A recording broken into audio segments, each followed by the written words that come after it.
I think something that's really cool about Quest Nutrition is that it just started out as an idea, and it started out with Ron Penn, his wife, making some protein bars for some people in their office when Ron had a job in a tech business.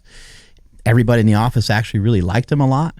And then it just kind of took off from there, and the rest is kind of history. But when they came out with their protein powder a few years ago, I thought it was brilliant that they made it and they designed it specifically so that you can cook with it. So yeah, you can mix it up in a shake and have a good protein shake, but now you can bake with it. You can make cookies and brownies and all kinds of cool things. So I think that's a pretty interesting side of it. I can't wait for my girlfriend to give that a shot because she loves to bake, and I have no skill baking, so it's going to be good. I don't know how to bake either. Yeah, it's like complex. There's a lot of measuring, right? Mm-hmm.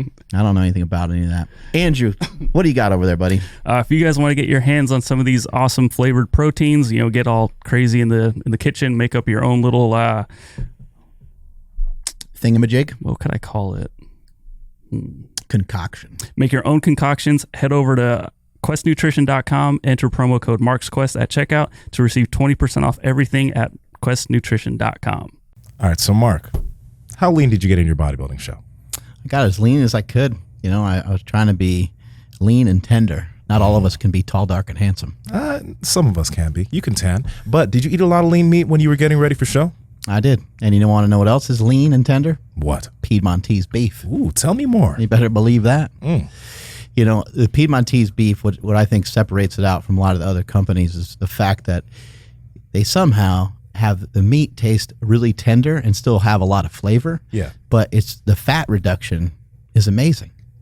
It's unbelievable how much less fat is in the Piedmontese beef versus some of the other companies. You look at their ribeye, right? Their USDA prime ribeye is normally 30 grams of fat. Piedmontese is 10. Saturated fat normally 14.5. Piedmontese is 4.5. They literally cut it in, it's a third of the amount of fat? Yeah, are these cows jacked and tan or what? Yeah, and the protein's more. Like it has 24 grams of protein in Piedmontese, and your normal USD prime has 19. That, I literally don't understand how these crazy scientists make this happen. Are these natty cows? I think these are natty cows from Nebraska, which makes sense because everything's bigger and better in Nebraska. Or maybe that's Texas. I think that's Texas. I don't know. But Nebraska Andrew, too, I guess. Where can they find out more about Piedmontese beef? All right, you guys can get lean just like Mark Bell and head over to Piedmontese.com. That's Piedmontese.com. Enter the promo code Power Project. That's all one word for 25% off your order, along with free 2-day shipping on all orders of $99 and above. All right, so Mark, how'd you hear about these Perfect Keto bars? Well, I've been stuffing them in my face. That's one way I've been hearing about them. Yeah. I've been in contact with the Perfect Keto company for a little while. They make some really good products. They have some good ketone products. And actually, probably maybe like over a year ago, I tried one of their ketone products, and it didn't taste that good. But the good news is they updated and created new flavors, and they did a better job the second time around. They didn't give up, and they made a much better tasting ketone product. But these bars, even right off the get-go, the bars were perfect. They made a really good bar.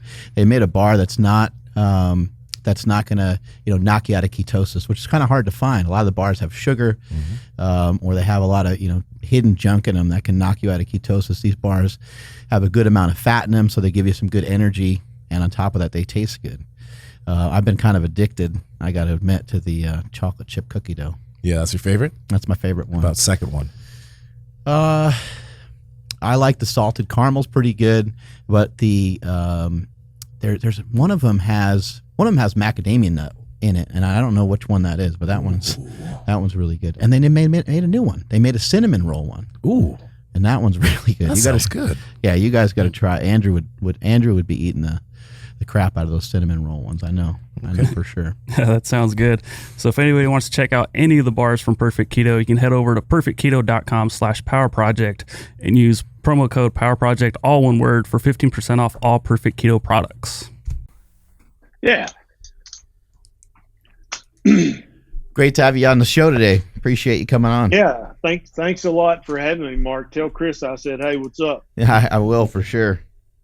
Eat some meat. That's right.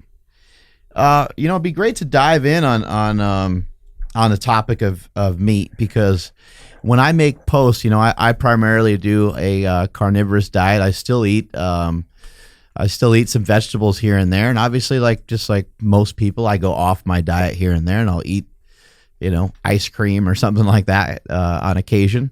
But for the most part, I eat meat and I eat eggs. But the question I get asked the most is always about cholesterol. They're like, "What about your cholesterol? Sure. Aren't you concerned about your cholesterol?" And what do you think are the main perpetrators of not just cholesterol necessarily, but maybe in causing elevated cholesterol levels that are alarming people? And then also is having cholesterol skewed, is that even like a bad thing? Sure. So when I first started practicing almost 20 years ago, if your total cholesterol was elevated, then that concerned a doctor greatly that you were at increased risk of heart attack and stroke. And so we would tell you things like, stop eating so much saturated fat, jog, eat more whole grains and fruits, and take a statin like Zocor, Lipitor, Crestor. But as time has gone on, more and more research has come out.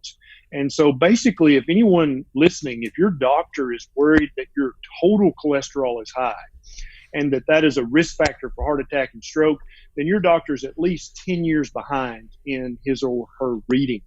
Elevated total cholesterol has not been a marker of concern in many years. And so don't worry about your total cholesterol, whether it's normal, whether it's high. I might worry about it if it's really low, but I don't care what your total cholesterol is. And no informed healthcare provider should care about your total cholesterol. Now, LDL is a little bit different animal. Low density lipoprotein cholesterol still worries many doctors, and obviously still worries the American cardiology, gurus. But there's more and more emerging research coming out every day, and also suppressed research and research from huge studies that just wasn't published because it really didn't toe the party line back then, that LDL is also either not a marker of elevated cardiac risk or it is a very minor marker. And so if you have your cholesterol, your lipid panel numbers, we could definitely go over them one by one. But I'm much more concerned as a primary care provider what your glucose metabolism is and what your insulin metabolism is and what your markers of inflammation are. So I would much rather know what your hemoglobin A1C is, what your C-peptide is, what your HSCRP and your homocysteine and your ferritin levels are, because all the research is pointing to the fact that it's all about being hyperinsulinemic, being hyperglycemic, and being inflamed. Those are actually the things that cause the damage to the arteries in your heart and in your brain that lead to the buildup. And so basically your body's using cholesterol as kind of spackle. So when the inflammation and when the chronic elevations of all these markers causes damage to your artery, your body then uses cholesterol kind of as spackle to try to patch over the damage in that artery. And so we really shouldn't be looking at cholesterol as the marker, because it's really not. Cholesterol is just your body's attempt to heal the damage that was done by the chronically elevated blood sugar, serum insulin, and inflammation. That makes a lot of sense. Do you think that it's mainly like sugar or overeating? Like, what do you think is causing people's arteries to get clogged? Well, it's coming from eating a highly processed, nutrient depleted diet. That's for the average person in Western society. That's the problem, is you're eating lots of whole grains because you thought they were good for you because your doctor lied to you about that. You're eating lots of fruits and you're eating lots of honey and agave nectar, either because your doctor lied to you about that and told you that was healthy, or your whatever health guru du jour that you happen to be following lately told you to stop eating sugar and start eating honey because it's got magical properties in it, or start eating a organic non-GMO agave nectar because that's a gift from the creator and there's no way that could hurt you. But in reality, what we really need to be focused on is what spikes your blood sugar. because anything that does that, and an occasional spike, I don't think is probably a big deal. And we can get back to your ice cream binges in a minute if you want to. Yeah, but I think that's ancestrally quite appropriate to occasionally have a glucose spike. But the problem is when people have daily glucose and insulin spikes, or when they have glucose and insulin spikes multiple times a day, that's what leads to all of the damage that we're talking about here. And then if you're eating things that the human body really isn't evolved to eat, like grains, like sugar, like industrial seed oils, then you're going to be chronically inflamed. And in some people, that'll show up as gut symptoms. In some people, that'll show up as joint symptoms. In other people, it can actually show up as mental symptoms like depression, anxiety, OCD, and things like that. I think when people hear industrial seed oil, they might think like, what the heck's that? I don't even think I eat that. But it's in like 80% of our foods or something like that, isn't it? Yeah. Yeah. If you eat any processed food, and when I say processed food, basically any food that comes in a plastic bag or a cardboard box, it has industrial seed oil in it, almost without exception. And so the industrial seed oils that I think are one of the most prominent poisons in modern society would include things like canola oil, corn oil, soybean oil, sunflower oil, safflower oil, soybean oil. I don't know if I said that or not. And then canola. I think canola is probably the biggest one of all.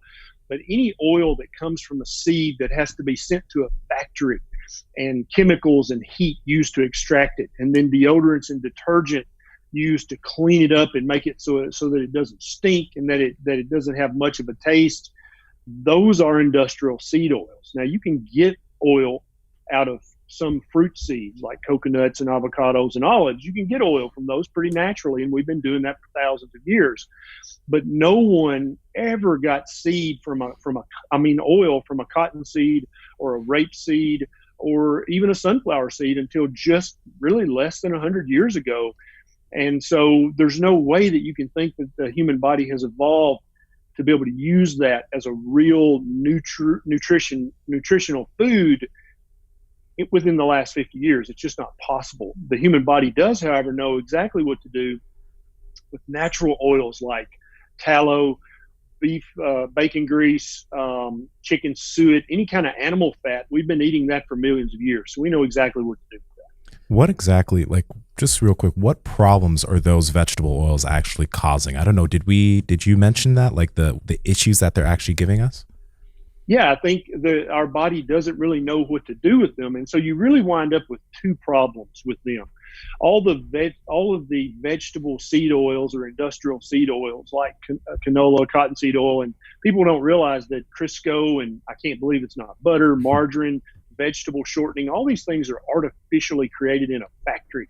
They call it vegetable oil, but there ain't no vegetables in there, right? It's oil that's extracted from these seeds that are not oily by nature. And they did that because there's no saturated fat in them. And so back in the 60s, 70s, and 80s, we thought that's where good health was trying to avoid saturated fat.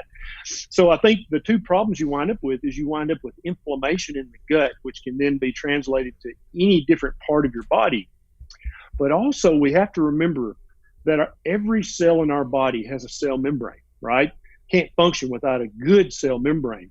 And so that cell membrane is made up of a phospholipid bilayer. And so it's got fat coming and going. It's actually two molecules stuck tail to tail. That's what protects that cell from the outside environment. If you're not eating enough good saturated fat, getting enough cholesterol, then you're going to have improper fats become a part of that cell membrane, which leads to cell either malfunction or dysfunction or just lack of function. And so you basically got a crippled cell that's made of fats that we shouldn't be eating in the first place, that our body doesn't even really know what to do with. But when you overload the body with these fats from these industrial seed oils, then you get malformed cell membranes. This also happens in another very important cell organelle you guys might have heard of called mitochondria. Mitochondria actually have two of these phospholipid bilayers. It has an outer membrane and an inner membrane. And I mean, it's very common knowledge these days in people who are like trying to be the healthiest they can be, that mitochondrial health is huge. You have to have healthy, vibrant, vigorous mitochondria, or you're not going to have energy. You're not going to be able to build muscle. So if you're building your outer and inner mitochondrial membranes with the wrong kinds of fats, then you're going to have mitochondrial dysfunction. And it might be minor, it might be major, but you're going to have short-lived mitochondria and mitochondria that don't function at the optimal level. That's going to affect you in the gym and in every other part of your life. And so with that, I think those are the two big things, is the inflammation, because it's kind of a foreign product to our bodies. But then when your body goes like, okay, I got to build some outer membranes for all these mitochondria, I need some fat, and you're eating a very low saturated, low animal fat diet, your body's forced to use these less than perfect fats to build those organelles with. And that's not a good thing in the long term, I don't think. A great example of this is when somebody has been eating the standard American diet, full of these processed industrial seed oils, then they start eating keto or carnivore. Over the course of 6 to 12 months, one of the things that they'll notice, and thousands of people have told me this online, is that you can stay in the sun longer without getting a sunburn. And when you first hear that, you're like, what? That's nuts. There's no way that's true. And when I was first starting keto, like I am as white a boy as you can get. Okay. I'm a redneck. I'm as white as the white comes. And I could stay out. I literally used to say, hey Siri, wake me up in 7 minutes when we were at the beach. And so I would have to flip after 7 minutes. I'm sorry, I just woke up my tablet saying that. And so then after 7 more minutes on the other side, I was the guy sitting under the umbrella the rest of the day, because I would not get a tan. I would burn. But after 9 months on keto, I noticed I could stay in the sun a lot longer. And back then, before I really knew what was going on, I attributed it to all the colorful vegetables in my keto diet, the dark leafy greens, all the reds and yellows and purples. But then I've been carnivore for about 19 or 20 months now. And I can stay in the sun now and tan better now than I have ever been able to in my life. And I'm not eating any of those colorful vegetables. So it can't be that. And so what we're basically left with is that my skin cells and the mitochondria in those skin cells are now made of the proper fats from what I consider to be the proper human diet that I'm now eating. For me, I can stay in the sun 4 times longer, if not more, than I've ever been able to stay in the sun in my life. And I think that's just one example that medical science at some point, where's the American Academy of Dermatology on this? They need to be investigating this, because this is a big deal. But I think that's just one example of many that I could talk about, where when you build your cells with the proper fat and build your mitochondria with the proper fat in their phospholipid bilayer, everything works better and approaches optimal function. Yeah, and you can fix a lot of skin problems with going on a ketogenic style diet or carnivore diet. Sometimes I see somebody that's got some skin issues and I'm like, man, I wish that person knew. Like, I wish, because you can solve a lot of these issues. I don't know at what point, Mark, it's going to become not rude in a restaurant to just walk over to somebody's table and say, dude, I don't know you, but man, let me tell you about try this out. I can tell you're suffering. You should try this out. Right. Is that still considered rude? Right.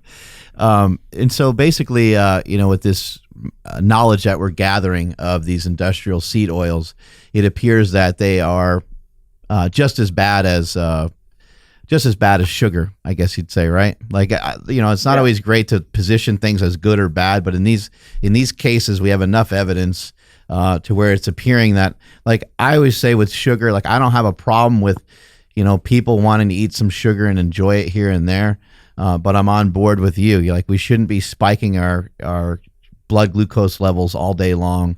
And then sugar a lot of times brings in the opportunity of us overeating, and that's what these seed oils are doing as well. It's a big old fat mixture of it's a big old combination of things that make things really tasty, and then we end up overeating. Do you think, in your opinion, if we maybe have some exercise, have some decent healthy habits, if we just don't overeat, how impactful is what we eat matter on the diet? I think what we eat matters 100%. am trying to move away from the concepts of overeating or, trying to stay in a calorie deficit because of the following.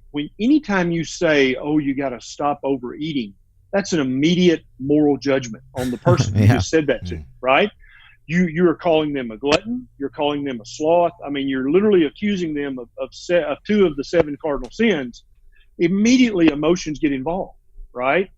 Now, how come we never have to go to Africa, out on the savannah or the plain, and tell lions, hey, you wouldn't be such a fat ass if you just stop overeating? How come there are no fat lions? And you can't say, oh, well, it's because, food's so scarce. No, there are hundreds of thousands of ruminant animals that they can choose from every single day of their life. If they wanted to, they could definitely overeat. I don't think overeating is I don't think that's the underlying foundational problem. And I think that clouds the water when we talk about stuff like that. And so what I really try to focus on is telling people to eat the proper things and avoid the improper things, because I think that just like our taste for salt, that's hardwired. You've got to have salt to function optimally. If you don't have salt, you'll die. So we crave salt. That's not a sign of weakness. That's not a sign of gluttony. That's a sign that you need that. Now we crave sugar and other things because we now have a diet that's completely improper when you look at the diet we ate 100,000 years ago. And so I don't think talking about overeating is really helpful for the average person who's obese or who's type 2 diabetic or has fatty liver. I think that just clouds the water and you kind of throw some judgment on them, which makes them immediately emotional and defensive. And so I truly think that when you start eating the proper human diet, whether that's keto or carnivore, the overeating just kind of naturally goes away because you're not eating those addictive things. You're not eating those things that trigger your old addictive behavior. You're not eating things that have been literally formulated in a lab by food scientists to hit the sweet spot. It's kind of called the bliss point, and that's why Doritos or Lay's potato chips, they're proud of this. Like, you can't just eat one. I dare you. Right. And you can't, because they've spent $1 million paying food scientists to find the bliss point, the perfect blend of salty, crunchy, a little bit of sweet thrown in there because they have sugar too. A lot of people don't know that. But when you start eating ribeye and liver and maybe some broccoli and Brussels sprouts, there's no food scientist has been paid $1 million to make that hit your bliss point. It's just real food. And so I've yet to meet anybody who gained weight and became obese eating ribeye and bacon and butter and liver. I've yet to meet that person. Ken, I'm curious about this because you've done keto and you got into great shape doing keto. Then you moved into carnivore and now you're feeling much better. What pushed you over the edge to go carnivore? And then secondly, we do have a lot of listeners, and even myself, I'm not like full keto or anything. I still have like carbs included in terms of it's one of his phone because his phone alarm. I still do have carbs included. I don't eat as many as I used to in the past. Like I used to be able to, right. I used to eat 350, 400 grams a day. And because I exercised so much, right, I didn't get really, really fat. But even now, much less, I feel much better. So for the listener that does include carbohydrates in their diet and they do feel that they're in good health, listening to this, why do you think that they should consider that also? Well, if they're doing a vegetable-heavy ketogenic diet and they're doing great, they're losing fat, they're making gains in the gym, they feel great, they sleep great, the sleep is great in the bedroom and everything else in the bedroom is great as well, then they should keep doing what they're doing. 100%. Okay. I think there are probably some people who a vegetable-heavy ketogenic diet with some fatty meat is the perfect diet for them at this point in their journey, right? So I started the carnivore diet 19, 20, 21 months ago for no good reason whatsoever. I've got a pretty big Facebook page, and I thought, I've seen this crazy Paul Saladino guy out there, and Sean Baker, he's nuts. I mean, eating meat. And I thought, I don't know, it'll be interesting to try it as an experiment. And so I issued a 30-day carnivore challenge on my Facebook page and said, hey, let's eat meat for a month and just see what happens. And so I'll just tell you a little bit of backstory.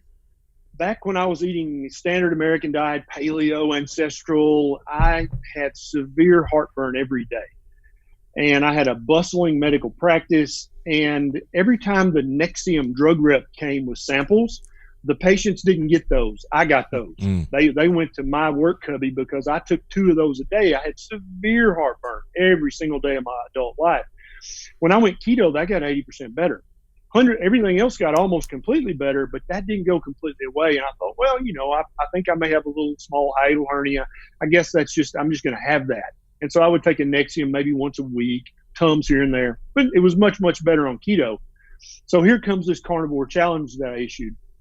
At the end of that 30 days, I thought for a second, I haven't had heartburn a single time this month. What the hell is that all about? Right? And I thought, and actually I'd lost 4 or 5 more pounds than I had lost with keto. Felt good. I was doing, I was trying to work out a little bit, and I don't hate me, guys, but I just don't love to work out. I don't love it like you guys love it, and so I'll do it because I know exercise is good for me, but it's not like something I look forward to every day. But I noticed that I could lift a little heavier, and I'm like, very interesting. I think I'll do this another month. And so I let everybody on my page off the hook, and they went back to their keto. I suspect some didn't because they had the same kind of benefits I did. So I did another month, and at the end of that month, still no heartburn. I'm like, and if anybody listening has ever had severe heartburn, it sucks ass. It is not good at all. I used to have the nurses hook me up to the EKG machine, convinced I was having a heart attack. It was just heartburn. It was just reflux. And so that's why I decided I'm just going to stay carnivore until something goes wrong. And I'm checking I check my labs. I'm watching how I feel, how I sleep, my energy. And so I'm 20 months in, still feeling good, no heartburn. And that's why I became a carnivore. And until something changes, I don't see any reason for me to go back to lots of vegetables. And so for me personally, the proper human diet for me is just a fatty meat heavy carnivore diet. And I do include liver. I do include heart.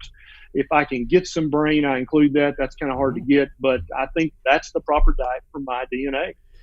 Do you think that just simply by eating more of the proper foods that you tend to eat less because you're getting more nutrients, exactly. And just over a period of time you start to eat a lot less?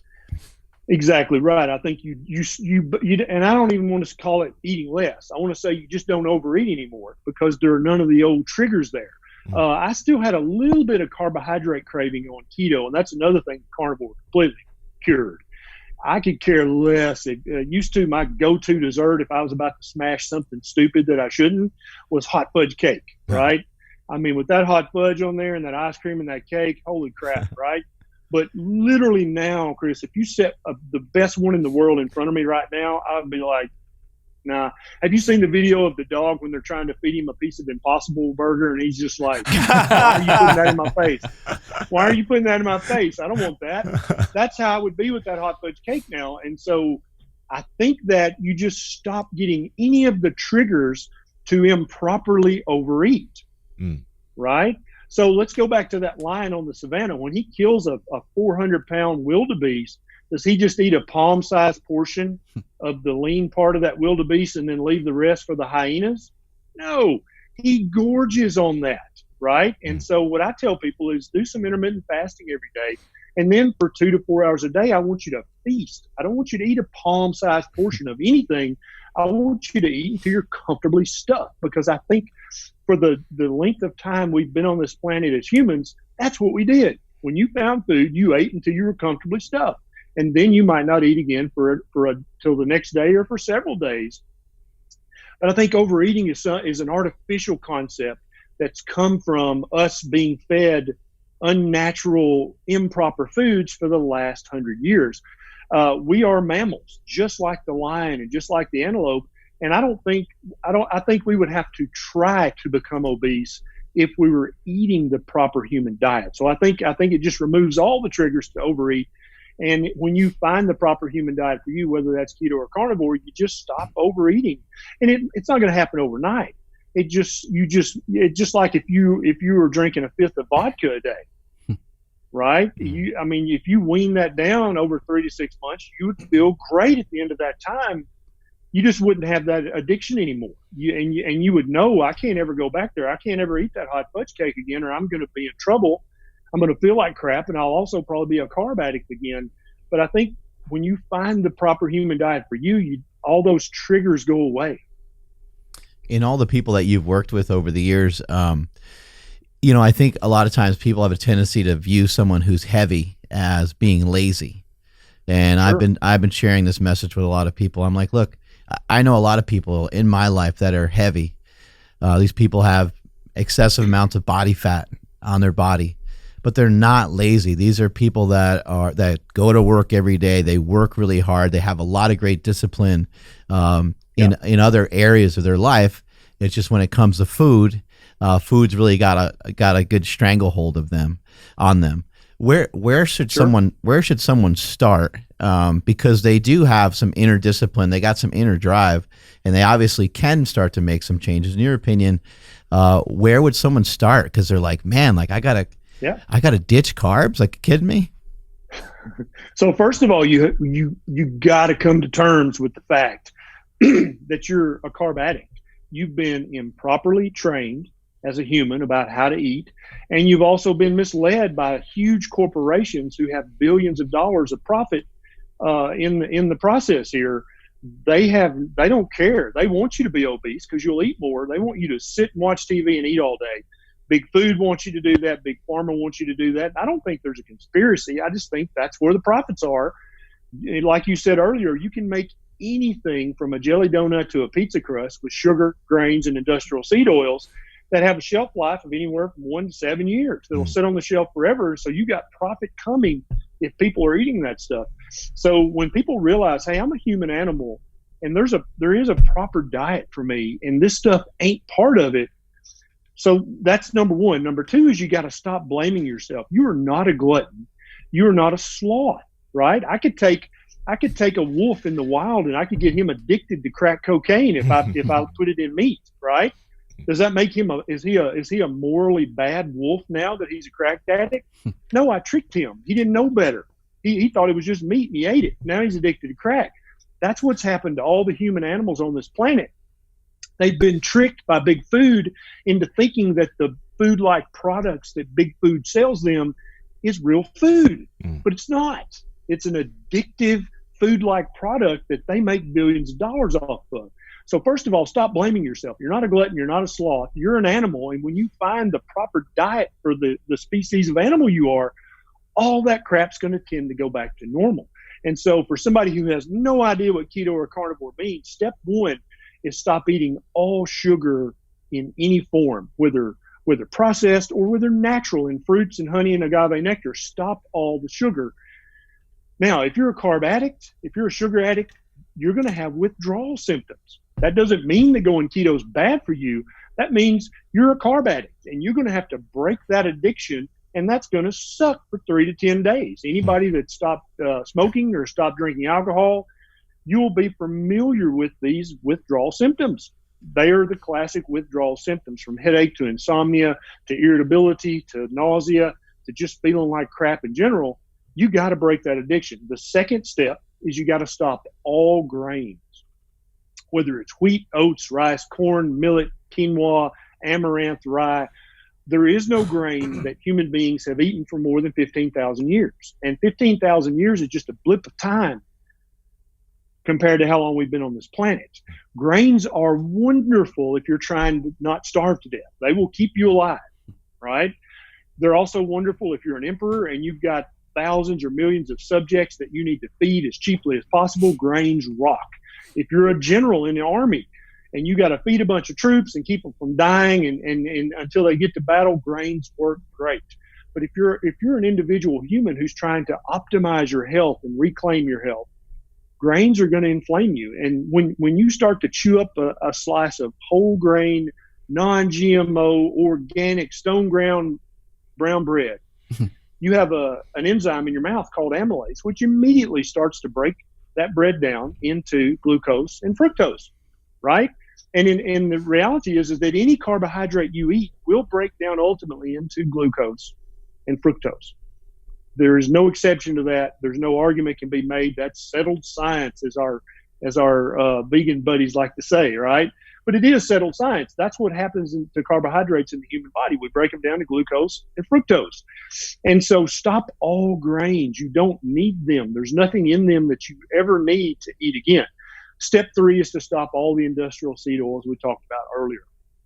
For the average guy walking the street who's overweight, got a belly, got some man boobs, and has no energy, the couch is the best looking thing in the house to him.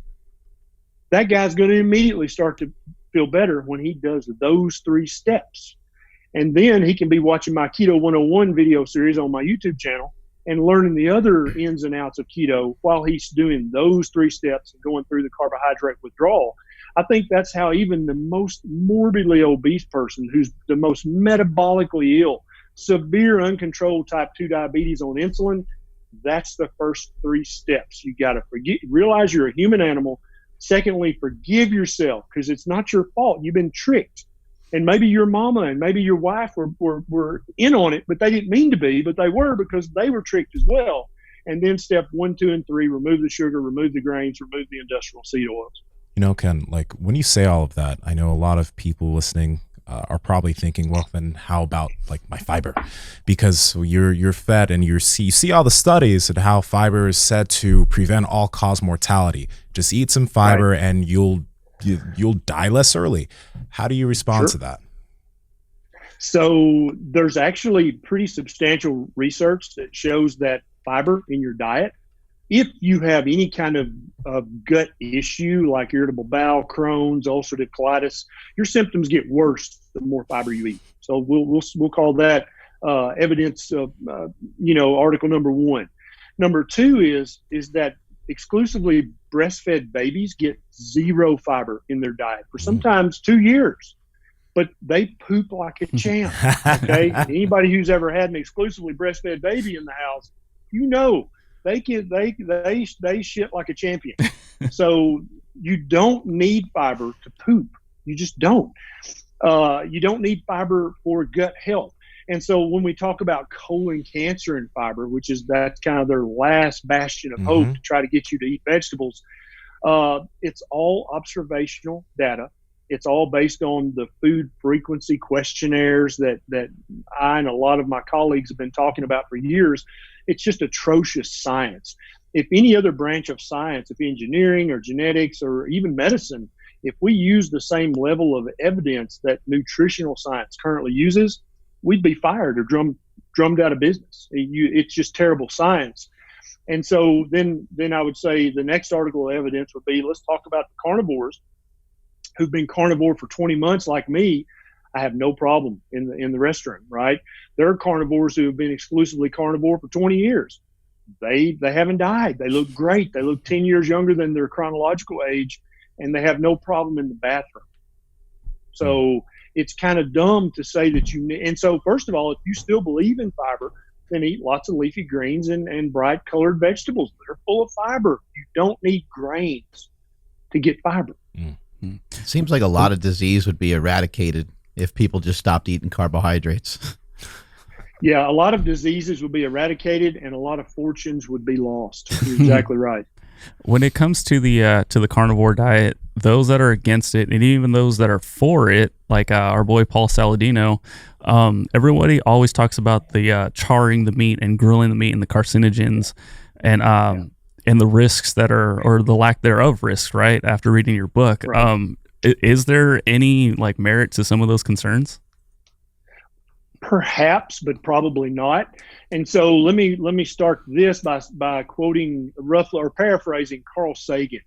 He said, if you come to me with an extraordinary claim, then you also need to have extraordinary evidence to back that up. That makes sense, right? And so I don't think anybody would argue the fact that human beings have been eating charred meat since we've been in control of fire, since we first learned how to make a fire and learned that if you hold your meat over it, it smells good and it tastes a lot damn better than the raw meat. We've been cooking our meat. And I don't know if any of you guys have ever tried to cook a hunk of meat over an open fire, but there's going to be some char. There's just no way around that. They didn't have aluminum foil back then, and they didn't have water baths and sous vide and all this other crap that people were trying to make money on. They just stuck it on a stick and held it over the fire. it's going to get charred. And so we've been eating charred meat since we've been a species on this planet, at least 250,000 years. We've been doing that. And so you've come to me with this extraordinary claim, oh, charred meat's bad for you, it'll cause cancer. You better have some damn good evidence to back that up, since we've been doing it for 250,000 years, right? And so then let's look at that evidence. And again, they talk about specific compounds, PAH, acrylamides, and all that stuff. Okay, yeah, it's in there. There's no doubt about it. It's also in toast if it gets brown. If you grill vegetables or cook vegetables, it's also in there. So what are we supposed to do? Just all eat boiled meat and boiled vegetables based on your half-ass evidence? No, I don't think so. I think we should do what our ancestors have been doing for 250,000 years and cook our meat over an open flame. If it gets charred, congratulations. It's now tastier. Enjoy your meat. And so every time I grill, me and my wife, Nisha, both love our bacon extra crispy, and we love a little char on our meat. And I think that's completely ancestrally appropriate. And if you're going to come to me with the extraordinary claim that what we've been doing for 250,000 years is dangerous, then you better have some damn good evidence to back that up. What are ketones doing in our body? Just to kind of explain it for some people that maybe are unaware. So there's a couple of schools of thought about this. Some people think that ketones are magical, that they do magical things in the human body. And a lot of people will say, well, glucose is our primary fuel source, and ketones are kind of our backup fuel source. There's so much mud in the water and smoke in the air that I don't think we really know exactly what's going on here. I think that 50,000 years ago, if you just grabbed a random human and tested them, they would have been in ketosis for almost every single day of their life, actually. Maybe during the late summer and fall when the fruit and berries got ripe, they might be out of ketosis, burning what I would consider to be their secondary fuel source, which would be glucose. I think primarily we were made to burn ketones and fatty acids for fuel. And so when you eat a ketogenic diet or a carnivore diet, you're in this state called ketosis, which means your body's primarily burning ketones and fatty acids for fuel. And I think that's the way we were designed or evolved, and I think that's what we're supposed to do. In times of famine, when we have to eat plant matter, we can burn glucose, but I don't think that's optimally what we should be doing.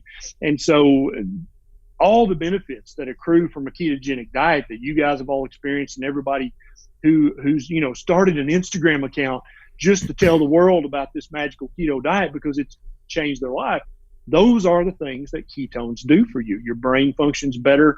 I think ultimately when you're fat adapted, your muscles function better. Everything functions better, from the gym to the boardroom to the bedroom. And I don't think that there's anything magical about the ketogenic diet. I don't think it makes you, I think it makes you human again, right?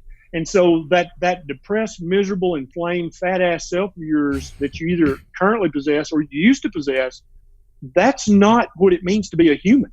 What it means to be a human is to look like Mark Bell and think like I do and feel like Paul Saladino. I don't know if he ever sleeps, right? That's what normal humans are supposed to look like. The average guy walking the street right now is not a normal human. That is a depressed, drugged, addicted, miserable human. That's a sick human. That's not what we're supposed to be like. What we're supposed to be like on an average daily basis is what the average person on a ketogenic diet is like. That's what we are as a species. And then I think probably the penultimate would be the carnivore diet. And some of these guys who are breaking records at 52 years of age, like Sean Baker does, almost on a daily basis, makes me look bad. But I think and so it's almost, I don't know.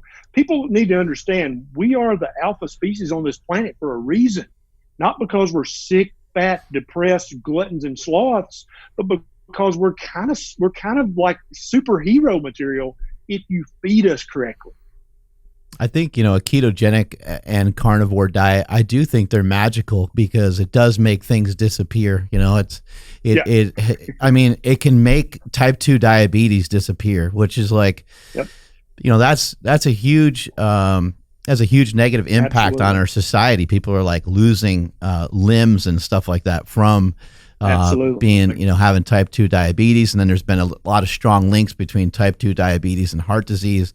So I actually do feel that these diets are magical.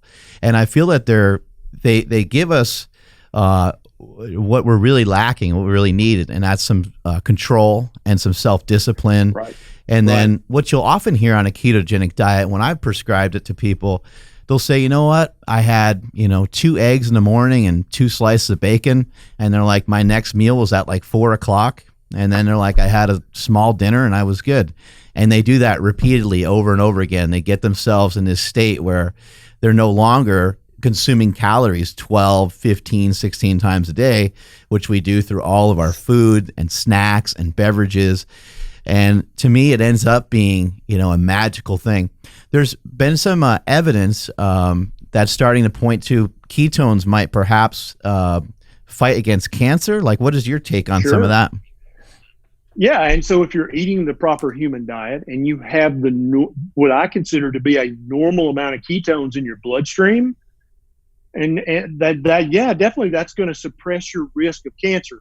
And so one of the big things I'm doing, Mark, and I don't talk a lot about this, but I think you guys will understand this. What I'm trying to do is shift the paradigm of Western society in toto about food. That doesn't sound like a big deal at all. I could probably have that done by lunch.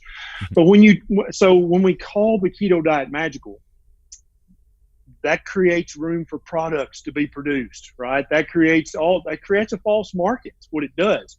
And that's why I'd much rather talk about the opposite way of saying that. And we're talking about the same thing, but we're just describing it with different terms. So if I came to Mark, do you have a dog? Yep. Great. Okay. If I started surreptitiously coming to your house and poisoning your dog, every time your dog ate, I'd put a little rat poison in his food. Not enough to kill him, just a little bit. And your dog was sick and had the shits and just couldn't get around, just slept all day. You'd be like, I don't know, something's wrong with my dog. What if I'd been doing that the entire dog's life, right? Just keeping him sick all the time with just a touch of rat poison. And then you found out I was doing that, right? And you kicked my ass and had me arrested. And then the dog stopped being poisoned. Looking at your dog from your perspective, the transformation in your dog would appear to be magical, wouldn't it? He would get healthy. He'd be running around. He'd be hiking his leg again instead of squatting. He'd be sleeping a normal amount of time. He'd be humping the neighbor's dog. He'd be a normal dog again. But from your perspective, and maybe even from your dog's perspective, you had done something magical. But in reality, all you'd done is just stop poisoning the damn dog. Does that make sense? That makes a lot of sense. That's what we're all doing here together. We're all bumping around in the dark, trying to remove all the poisons that big food and big pharma are happy to serve us because they make billions of dollars. And when you stop poisoning the human animal with the slow poison that is the standard American diet, it looks like magic. Stuff that we thought was just a normal part of human existence, like obesity, fatigue, insomnia, impotence, type 2 diabetes, fatty liver, hypertension, early heart attack, early stroke, all that shit goes away because you stopped poisoning the damn dog. You know, Dr. Ken, I for people listening that don't know your background, in your book you talked about when you were younger, right? And you used to get away with eating a lot of stuff because you even mentioned your metabolism was better. First off, I know there are a lot of 20-somethings that are in that situation that they can eat a lot of stuff because they're not gaining weight. But you had a shift where you blew up to 300 pounds. Can you talk about that a little bit? And then also, can you explain what that shift is and why that happens? Because a lot of people, that is exactly what happens. 33, boom, they gain a bunch of weight. Yep. What happens to all of us, without exception, is we get more insulin resistant as we get older. Now, that's not pathology. That's not bad. That's normal, and that's okay. If you're eating the proper human diet, then that doesn't have any negative health consequences on you, okay? But if you're eating the standard American diet, that's just the standard garbage, then as you get more and more insulin resistant, and some people that happens when they're 15, some people it happens when they're 25. For me, it was about 35. I had always been, I'm 6'3", and when I graduated high school, I weighed 185 pounds. And I was very slender. I could never put on any muscle. And, that just was my metabolism at that time, because I think I was very insulin sensitive. I just couldn't gain weight. I couldn't put on any weight. About 35, that started to change. And so I was still eating the standard American diet, and I ballooned up to 297 pounds. My A1C was 6.1. I was pre-diabetic. All my inflammatory markers were through the roof. I felt like crap every single day. And that happens to almost everyone at some point in their life. You become more insulin resistant. And the reason I know that insulin resistance is not necessarily a pathological condition is because women, when they get pregnant, they become more insulin resistant. And it's because their body wants them to put on 5 or 10 pounds of fat to protect that pregnancy. In case there's a famine, you've got 10 pounds of fat you can live on, and you can go ahead and bring that baby to term and deliver that baby. It is a protective mechanism. And so, 50,000 years ago, when the danger of famine was very, very real, it was actually very beneficial for an older animal to become more insulin resistant. So you could put on 2 or 3 pounds of fat, because it's the young bucks that's going to get the food, and you'll get the scraps. And so in order to live longer and become a useful grandfather or grandmother figure in the tribe, you had to become more insulin resistant. And I think it's just a natural evolutionary process. But if you're eating too many carbohydrates, then it turns into pathology. And that's what happened to me. And so I had to drastically cut my carbohydrate consumption. And currently I eat less than 5 grams of total carbohydrates every single day of my life. And I feel better now at 50 than I felt when I was 35. And if anybody can say that about Weight Watchers, I'd love to see you post it on your story, because I don't think that happens with other calorie restriction diets. But the keto and the carnivore diet can give you that statement. It can make you say, I feel better at this age than I felt a decade ago. And it's because I stopped poisoning myself. Yeah, for myself, going on a ketogenic style diet has helped with, I used to have heartburn. I used to have edema, just holding a ton of water, sleep apnea. You mentioned pre-diabetes. My A1C was through the roof as well. And it's helped with sleep apnea as well. And I think, helping with sleep, helping somebody just get better sleep, is a huge step forward towards being healthier. What have you seen in terms of, we talk quite a bit on this podcast about sleep. What have you seen in terms of maybe helping your own sleep coming down from being 300 pounds?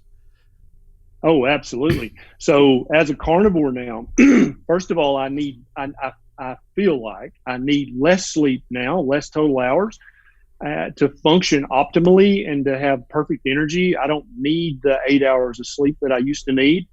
I think we all need to try to get as much sleep as we need. I think that's vital. But when I was inflamed and miserable, first of all, I snored like a grizzly bear when I was 297, right? Because when you fall asleep, all of the muscle control goes in your throat and your oral pharynx. And so all that tissue just falls back. So first of all, there's more tissue. Secondly, that tissue's inflamed, because I used to have chronic allergies, chronic recurrent sinusitis, and all that stuff. So all of my airways were always inflamed, and then I was grossly overweight. And so I'm sure I had sleep apnea then, but doctors are the worst patients, so I wasn't going to go have a sleep study. But now that I'm 235 right now at 6'3", I snore a little, which I think is normal, but I don't like wake the neighbors up anymore. And I sleep much deeper and much more restfully than I've ever slept in my life. And I think eating the proper diet is hugely important for sleep. And then also watching any kind of stimulant like caffeine and nicotine around bedtime is also hugely important to get the deep levels of sleep that you need for your lymphatic system in your brain to kick in and clean your brain out. And also for the rest of your body to just, renew and rejuvenate. Do you take any supplements? Off and on, Mark. I'm terrible at remembering to do anything on a daily basis. When I think about it, since I'm 50, I'll take some coenzyme Q10, because people who study this know that the CoQ10 levels go down as you get older. Every now and then I'll take some vitamin D3 in olive oil. Every now and then I'll take, what else? Oh, some DHEA. I'll take some of that, or some 7-keto DHEA, because that also naturally goes down as you get older. And keep in mind, we know these things go down as we get older, but we don't know if they do or how much they do in a carnivore, because all of that research was done on carbohydrate poison sick individuals. And so we really don't know. And I think over the next decade or two, we'll be going back to the bench and starting over and saying, hey, let's find 100 carnivores and let's check their levels and see what that does, because science doesn't know. We don't know what happens. I make sure I get plenty of salt. Because that's vital for human health. I make sure I get a little iodine every day. I use a little 2% Lugol's, because that's huge for human health. Magnesium and potassium, that's about it. I don't really take any other supplements, and I don't think anybody else needs any other supplements. Why is iodine important? So when you say iodine, everybody thinks about the thyroid, and that's all they think about, right? But actually, every cell in your body, Mark, has a sodium iodide symporter, which means that it pushes sodium out so it can pull iodine in. That requires work. That requires an ATP or two. The human cells don't do any work unless it benefits the cell, right? That makes sense. Cells are very efficient. So there's no reason your cell will be doing that unless it needs that iodine. So it's not just your thyroid. Every cell in your body has these sodium iodine symporters. You need iodine for every cell in your body to function optimally. Every gland in our body, from your thyroid to your pancreas to your testicles, concentrates iodine. Now, they wouldn't do that. That requires ATP or energy to do. They would not do that if it didn't somehow help that gland function better. And indeed, the mammary glands in women, a lot of women have something called fibrocystic breast disease, which can be quite painful when they start making sure they get enough iodine, either from eating seafood in their diet or from using an iodine supplement. The pain goes completely away, and the lumps go completely away. Their breast tissue returns to normal. So there's actually some research that shows that levels of breast cancer probably decrease if you get enough iodine in your diet. And I just posted a video about breast cancer prevention on my YouTube channel. If anybody wants to check that out, I go into a lot more detail. But yeah, absolutely. Iodine is vital for every cell to function optimally. And that's why I don't eat a lot of seafood. I love it. I like it, but I don't love it. So I just use a little iodine supplement. I put a drop in my coffee every day. Mm-hmm. Going back to the thicker version of you, the 300-pound doctor, the common person would be listening to this thinking like, wow, if a doctor's 300 pounds and they want to lose weight, they can just go back to their education that they've received, and they're gonna out of all the people on the planet, they're gonna be the ones that know what to do.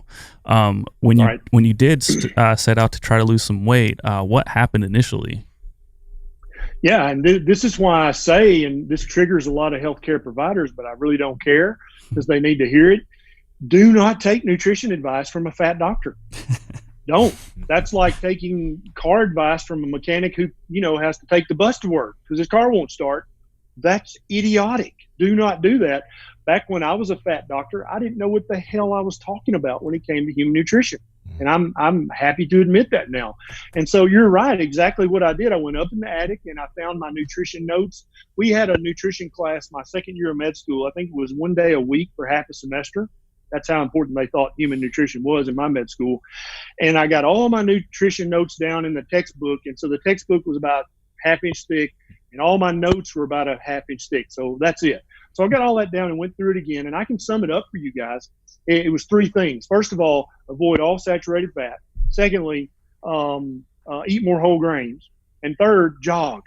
That was literally the totality of my nutrition education when it came to the care and feeding of a human being that was on the street. Now, if you were in the ICU or you'd been in a terrible house fire and had third-degree burns, they taught us very well how to calculate your fluid and nutrient needs while you were in the ICU and I was having to feed you through an IV.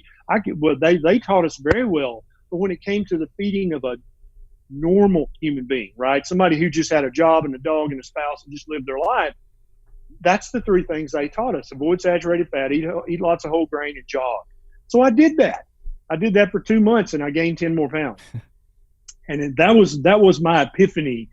Dude, you don't know what the hell you're talking about. That's the conversation I had in the mirror with myself. And I had to go back to the drawing board. And so I discovered Mark Sisson's Primal Blueprint, Lauren Cordain's paleo diet, and Dr. Robert Atkins, the giant on whose shoulders we all stand, the Atkins Diet Revolution. I read those 3 books. I got Atkins books. I got his book for 50 cents at a rummage sale and read it. And I thought, well, everything these guys are saying is exactly upside down and backwards to everything I've ever been taught. But I just applied everything I'd been taught for 2 months, and I got fatter and sicker. So obviously they may be right. And the other thing people may not realize is that doctors always suspect that patients are being non-compliant, right? And so if I had given a patient that advice, you got to cut out the bacon, dude, and you got to eat whole grain multiple times a day and eat lots of fruits and vegetables, and you got to jog every day. And then they had come back in 2 months and said, Dr. Berry, I did what you said and I've gained 10 pounds. I would think they were full of shit. I'll be like, yeah, you're non-compliant. You did not do what I said. You sat on the couch and ate Cheetos. I know you did. That's what you did. But I couldn't say that about me because I live with me. I knew what I had been doing. And that was the watershed moment when I said, either I'm a unique snowflake or I don't know what the hell I'm talking about.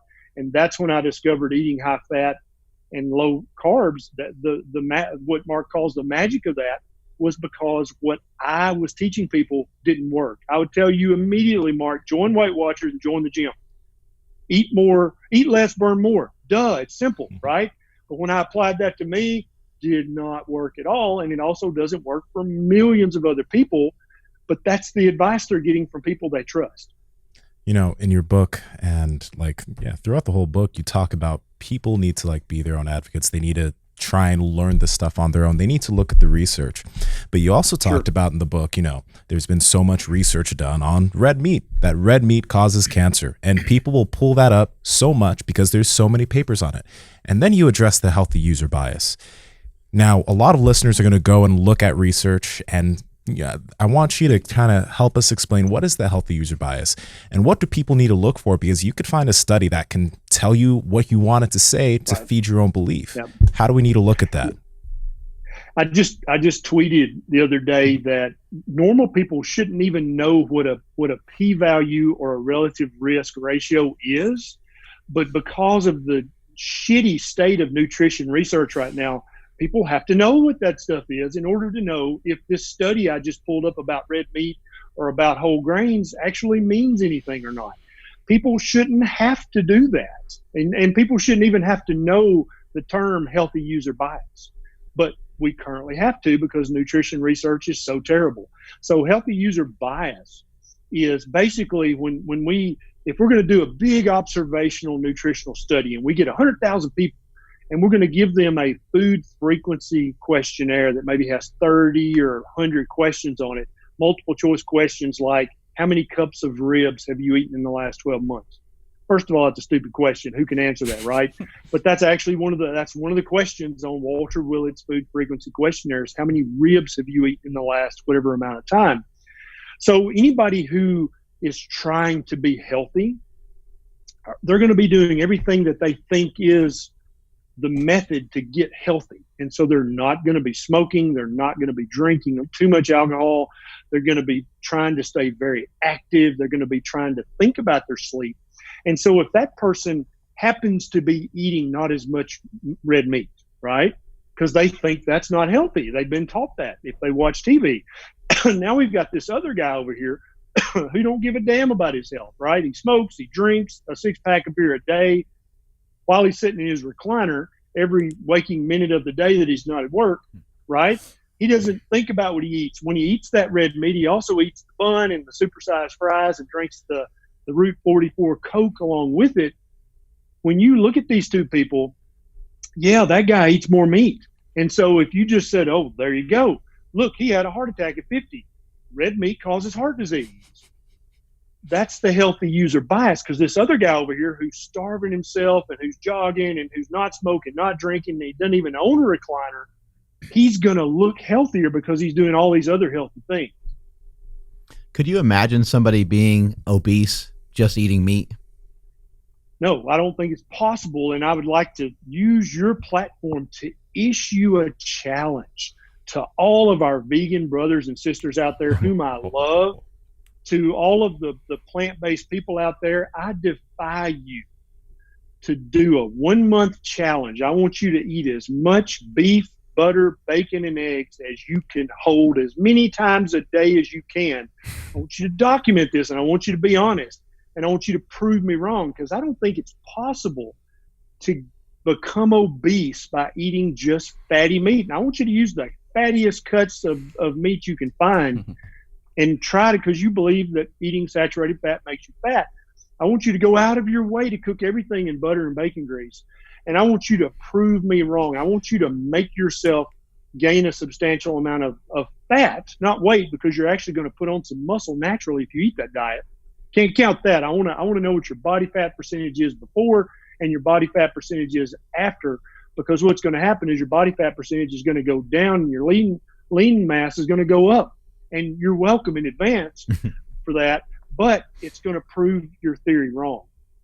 Yeah, it's like too satiating to overeat. You got too much protein and too much fat in it too. And then even after like 3 or 4 days, you know, how many times have you been out and had like a giant steak dinner? Like I have a pretty good appetite, but the next day until like noon, you're like, this is like kind of before I knew anything about fasting and stuff like that. You'd have a big old steak dinner, and the next day would go by and like, oh, I haven't really even eaten anything. It's because you don't feel like you need anything. And on top of that, when we start to put in the pieces of the puzzle, when we start to get in the nutrients that we need, then your body has less like wants and less cravings. Yeah, absolutely. That's 100% correct. The other night, Nisha and I were out on the town. The Ketones, Kim Howerton, came into town, and we all went to the meat house. I had a couple of gin and sodas, which I don't drink much at all, but alcohol gives me the munchies. It's an appetite trigger for me, like I think it is for a lot of people. And so I had a rack of ribs, and then I also had a double hamburger with double bacon. That was my dinner because I hadn't eaten that day. So that was my feast, right? But then I had those 2 gin and sodas with a little drop of lime. And that triggered my hunger, and I'm like, I'm freaking still hungry. Are you guys hungry? And they're like, no. And so I ordered another rack of ribs, and ate them all. True story, right? And so the next morning I got up and I thought, man, I bet I put on some pounds last night. Got on the scale and I was a pound down from the day before. and I know people out there going, that's impossible. There's no way that's physiologically possible. First law of thermodynamics and all that shit. Right. I got you. I hear you. Do my challenge. Prove me wrong. Please. I actually want to do that challenge. It sounds wonderful. It sounds great. Exactly right. But what happens is your body's metabolism is in constant flux. Your body has no problem raising your body temp a half a degree or lowering it half a degree. And over the course of a 24-hour period, that's going to burn a ton of calories, right? And so when you eat within your proper human diet and you are fat adapted, I don't think you can gain weight by eating fatty meat. I just don't think it's possible, but I'm happy to be proven wrong, and I'm happy to learn. And I know that there are some diligent, earnest vegans out there who are going to take this challenge and prove me wrong with the 30-day fatty meat challenge. I made a post the other day about, I just posted like a hot dog, and like, of course, everybody got inflammatory about the hot dog. What can you tell us about processed meats? Yeah. So once again, the research that processed meat is bad for you or will increase your risk of cancer is crap research. It's all based on the observational data and the food frequency questionnaires, and it has the healthy user bias built in. Also, all the researchers who worked on those research projects believed in a plant-based diet. These studies were not blinded, and so the researchers' biases can go right into the research. And let me explain this a little bit. This does not mean that these researchers are bad people. It does not mean they're dishonest. It does not mean that there's conspiracy. This is human nature. If Mark and I did a research study and we were not blinded, we would be biased that meat's good for you. And if we were not very careful to design our research study properly, our bias would almost unconsciously slip into the results of that research. That is human nature. That's why we invented the scientific method, which nutritional research does not honor or follow. Because of that, it's human nature. Even if you're a good researcher and you're honest as the day is long, your bias is going to slip in.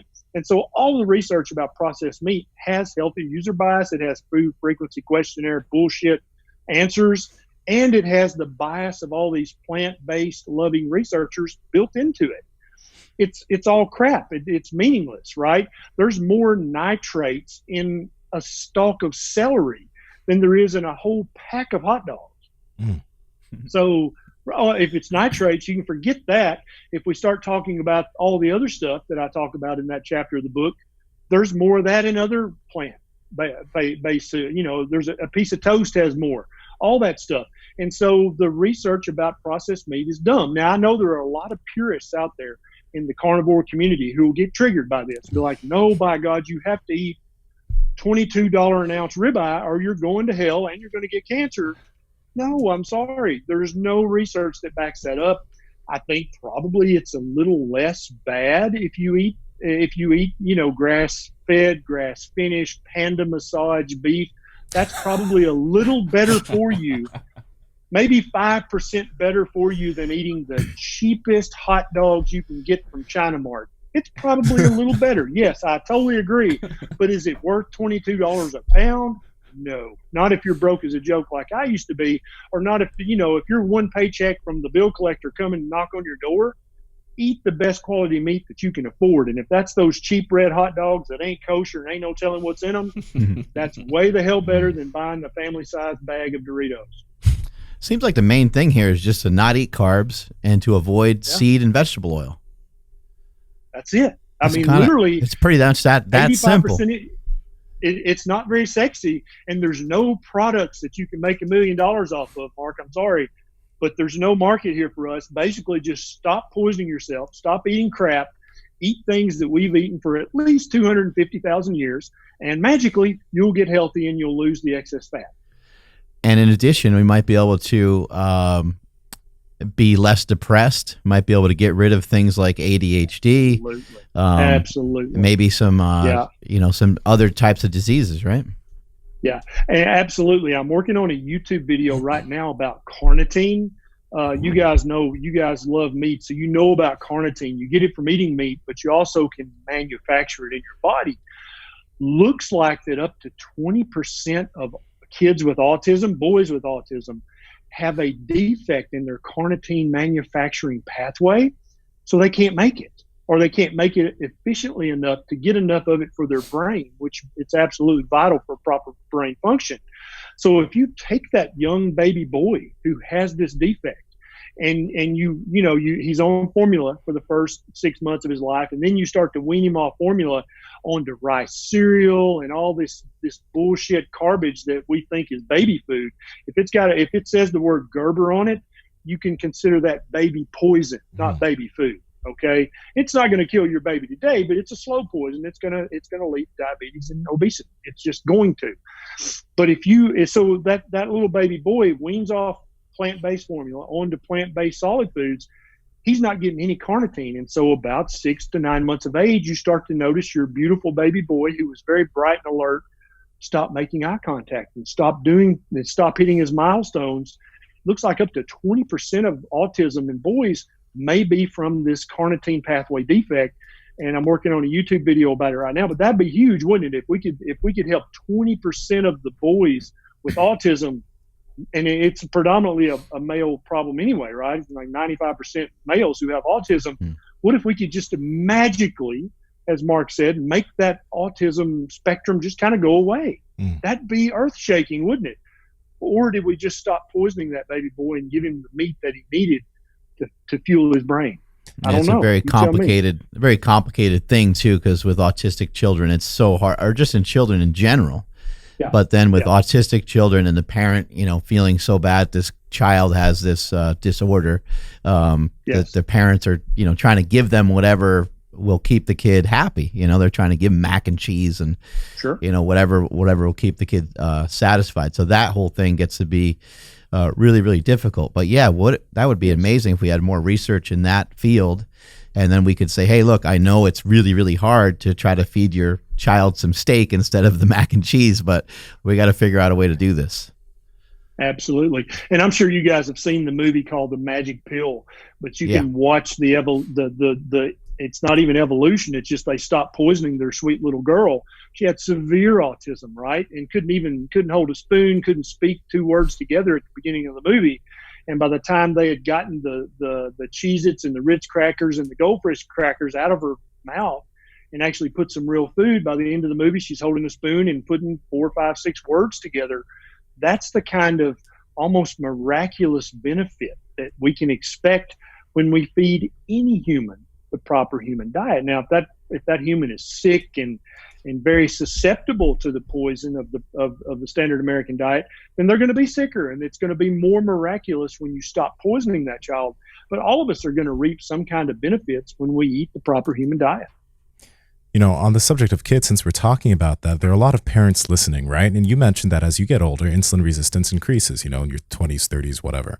Now, for kids who can probably handle carbohydrates better than their, you know, adult counterparts, how should parents be thinking about their nutrition for their kids? Should they consider a carnivore kid, or should they, you know, give their kids fruits, vegetables, no like processed foods, etc.? What should they think about there? Yeah. When we're younger, we can tolerate a lot more garbage. And so how many of you guys had a friend who could drink you under the table, who could drink a fifth of vodka and still show up to work and do a great job? They can tolerate it, right? There are people who are like that. There are kids who appear to be optimally healthy eating garbage. And I used to play basketball with a guy. He lived on Pepsi and Cheetos, and he could stomp my ass on the court. And I was trying my best to eat healthy. I didn't know how then, but I was trying. He wasn't even trying. He was living on Cheetos and kicking my ass on the court. So there's that range of normal for kids. Now, do I think it's the end of the world to feed kids berries and some fruit and some? No, I think that's totally fine. They're much more capable of tolerating it than we are. But what we cannot deny is that human beings are facultative carnivores. We need fatty meat for optimal function. And that goes for your 6-month-old as well as it does for your 6-year-old and your 16-year-old. They may do fine on the diet they're eating, but what could they be doing if they were eating the proper human diet? You guys may not know, my wife Nisha is 9 months pregnant, and she's been eating mainly keto through the entire pregnancy. And when little boy Barry is born, he's going to be exclusively breastfed. And when he's 5, 6, 7 months of age, when he starts reaching for food, the first foods that go in his mouth are going to be scrambled eggs and liver and meat. That's going to be his first food, because I don't want him to develop autism at 6 to 9 months of age. I want him to develop a beautiful high IQ brain, and I want him to develop a body that will put white men can't jump back on the to watch list of movies, right? Because we can all do these magical things when we eat the proper human diet. And so, keto in pregnancy, 100% safe. My wife's doing it right now. Keto for babies, 100% safe. My son's going to do it. Keto for toddlers, keto for adolescents, keto for teens. Yes, yes, yes, yes. It is the proper human diet for all human beings, regardless of age. Somebody, maybe listening right now has a child that's already, several years old, maybe a teenager or maybe 10 years old or something like that. And they want to try to make some changes with their children. How have you handled that, in having patients come to you and say, hey, like, I'd love to incorporate this with my children. They're getting a little heavier than they want to be, or something like that. Yeah. So my main advice to parents is you love your kids. You want the best for them.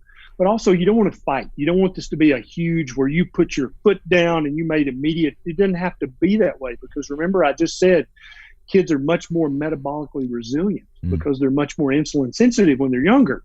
You don't have to do this change overnight. You can do this very slowly and very lovingly over 3 to 6 months. And so a great strategy is to, when you go to the grocery, because I'm assuming your young child does not have car keys and does not have credit card.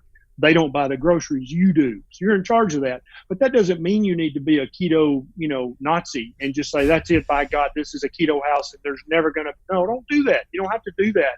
That's just going to make your family life less enjoyable. Every time you go to the grocery, forget one slow poison food and bring home some keto alternatives that your kid's going to like. So you'd be like, oh man, Jimmy, I forgot the Doritos, but I got you some blueberries. right? And if Jimmy ain't hungry, he can take his ass outside and play until he gets hungry. And when he gets hungry enough, he'll love those blueberries. And boom, you'll never buy the Doritos again. Every time you go, forget some other stupid, slow poison food-like product and buy more real keto or carnivore-friendly foods. And so over the course of 6 months, your kitchen can become a keto kitchen that every single member of your family eats, except maybe for your husband. All he knows how to eat is, chicken strips and ketchup. I don't know what to tell you. He's a grown man. But for your kids, you can do this transition almost slow enough that they don't even notice that you're doing it. You don't have to ever say, no, honey, that's not keto. You don't have to ever say, no, honey, that's too high in carbs. You don't have to say those things. Just stop buying them slowly but surely. I like what you're saying there because I mentioned this before on the podcast. When people do have a child, they child-proof their home. They cover up the electric sockets and they might put like a little fence type thing and near the stairs so the kid can't climb or go down the stairs.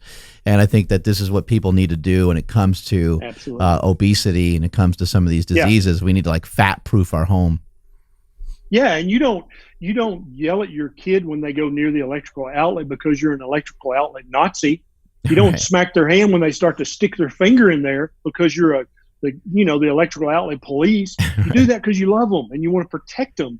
That's why you should also fill your kitchen with proper human diet foods. Not because you're the keto police, or you're some kind of fanatical keto cult member, but because that's the proper human diet and you love your kids and you want the best for them. Same exact logic applies.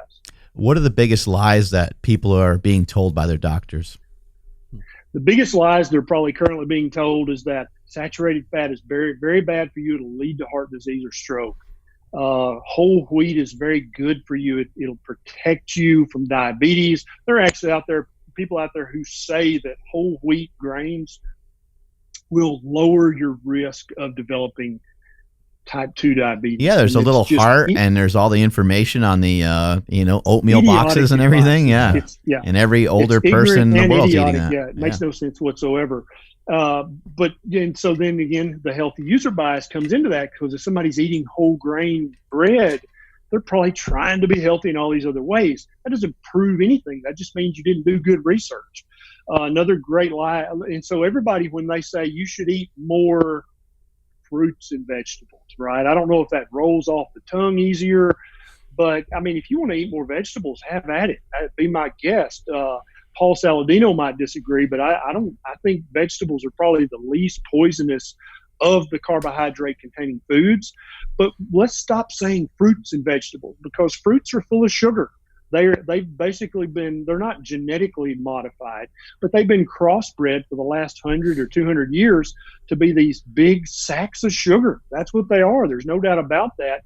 If anybody out there, if you're a type 2 diabetic and you don't believe me, eat 3 bananas, wait an hour and check your blood sugar, see what it did.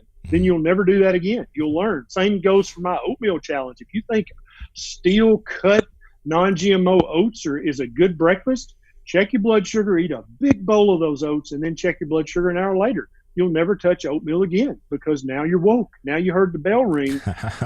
But so many doctors, so many endocrinologists who specialize in type 2 diabetes care will tell these poor type 2 diabetics, you should stop eating bacon and eggs, too much saturated fat, like somehow that's going to have an effect on your blood sugar. No. They'll say you should eat steel cut oats and a banana and some whole wheat toast and have a glass of orange juice and maybe a glass of skim milk. All you diabetics out there, check your blood sugar, eat that diet, eat that breakfast, and then check your blood sugar an hour later. And then you'll look around and go, what the hell's going on here? Is this a Twilight Zone episode? Why did that spike my blood sugar? This specialist whose entire career is to help me with my type 2 diabetes told me to eat that diet. The dietitian told me to eat that. The nutritionist said to eat that. And it quadrupled my blood sugar. How's that make sense? I'm curious about this because in your book, I don't think I saw anything about fasting, but you've been talking about fasting for yourself along this podcast and a lot of the videos I've seen of you in recent months. You've been mentioning the benefits of fasting. When did you start doing that? What do you feel is the benefit? And then lastly, we talked to a few guests on this podcast because both Mark and I fast. I love it. It changed the way I look at food and my appetite. But some people have been saying that fasting is detrimental to women. So can you go in on that for us a little bit? Yeah, all the opinionated gurus out there who say that, women need carbs or women shouldn't fast. They're making an extraordinary claim, because if we went back in time to our little tribe 50,000 years ago, if there wasn't any food around, was there a stash of goldfish crackers that the women ate if there was no food, or did they fast along with everybody else? They fasted. If they made a kill, they got specific organs that women need to eat. There was no carbs on that animal. So what did they do? They ate fatty meat. So, it's I don't know. I don't know if it's a get out of jail free card, like, oh, I'm a woman, I need some carbs, and I'm not being sexist here. I'm just saying that's what they say. Yeah. There are a lot of people in the hypothyroidism or Hashimoto's sphere of influence who will say you've got to carb cycle or carb up or have so many grams of carbs a day in your diet, or your thyroid condition will get worse. There is zero meaningful research that backs that up in any way. And again, when we go back in time and look at our ancestors, there were no carbs. So where did they get those? How come that gene didn't die out? Because they couldn't reproduce, because there were no goldfish crackers for them to eat to carb up with. It's foolishness on its face. So what it does is it gives these gurus a space to make some money, but also it gives Big Food a chance to you can make a hypothy bar. When you need to carb up every Monday or that, 1 week out of the month, you can eat our hypothy bar. It's full of carbs. It's just human nature to try to make a buck off everything. And that's not evil. That's just who we are. We try to improve our lot in life. But there's no research to back any of that up. My wife has Hashimoto's, and she was eating the standard American diet when we met. And I was experimenting with paleo, and I'm like, you should try this. She tried it, she didn't feel any better, because our paleo diet was full of quinoa and sweet potatoes, right? Then she went, and so she hates to admit I'm right. And so that's how we know this is scientifically valid, right? So she finally tried keto for a month, and her Hashimoto symptoms, it was like a light switch went on when she cut the carbs and started eating a fatty meat heavy keto. She was like a different human. And she's like, see, this is what I was telling you. I haven't always been this person.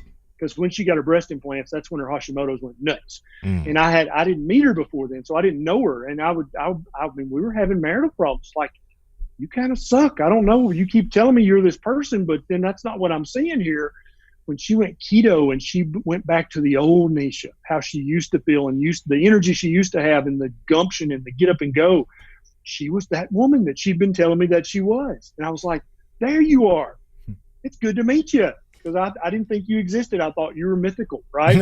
And so her Hashimoto's, not only did her symptoms get drastically better when she slashed her carbohydrate intake, her numbers got better. Her TPO antibodies and her TG antibodies both drastically decreased when she slashed the carbohydrates out of her diet. And so that is an N of one, but we've had hundreds of women and a few men reach out and say, hey, I've got Hashimoto's. And all these carb cycling and carb ups and eat so many carbs, they're full of shit, because I have never felt better than when I'm eating under 20 grams a day of total carbs. How about fasting? Yeah, so the fasting, I kind of came to it naturally. It wasn't something I talked about a lot when I wrote the book. I knew that human beings had fasted forever. Back, 50,000 years ago, you would call fasting starving because you couldn't find no food. But now we actually call it a thing, and we do it, we choose to do it. And I think that it's very ancestrally appropriate. And I think that there are multiple physiological mechanisms that come into play that help improve your health when you fast, either daily, which is what I do typically. Every now and then I'll do a 72-hour fast, but usually I just don't eat for 20 to 22 hours every day, and then I'll feast during that 2 to 4 hour window. When you do that, the rate of autophagy increases. And what that means is, for people who don't know, your body has the ability to break down old cells or damaged cells. Remember those skin cells that were made with the wrong kind of fat that we talked about early? Your body can break those down and replace them with new cells. But if you're eating constantly and keeping your blood sugar and your serum insulin levels chronically elevated, you don't have much autophagy going on other than just the baseline level. We always have autophagy going on 24/7, but if you want to increase the rate of that, then you fast. That's one of the ways to do it. One of the reasons that the ketogenic diet works so well is it is a fasting mimicking diet. And so all of the hormones go in the right direction. Autophagy increases on keto. But then when you don't eat for hours or days, the rate of autophagy can really increase dramatically. And that's why a lot of people, when they lose 150 pounds on keto, they don't have all this redundant skin that they have to then go see the plastic surgeon to have chopped off. Like if you starve yourself with Weight Watchers or Jenny Craig or Flexitarian or Biggest Loser diet, you got to go see the plastic surgeon and get all those flaps of tissue cut off. If you lose the weight with keto and fasting, you might have some redundant skin, but you're not going to have that apron of skin. That's what we call it, a pannus, right? That actually hangs down like an apron. You're just not going to have that because autophagy is going to be eating up those unnecessary skin cells and using the building blocks in other places. It also helps keep your glucose levels and your insulin levels at the low normal level. Your liver can make glucose if some of your cells need it, but you're never going to have a glucose spike when you're fasting. That's another great benefit, is it keeps your insulin and your glucose levels low normal, which is that is the optimal place for them to be. It also lowers your levels of inflammation because you're not eating anything that's inflammatory. You're not eating. And so the fasting is a very, very powerful tool that anybody can use to help optimize their health, even over and above a ketogenic or a carnivore diet. What dietary carbohydrates are essential for people?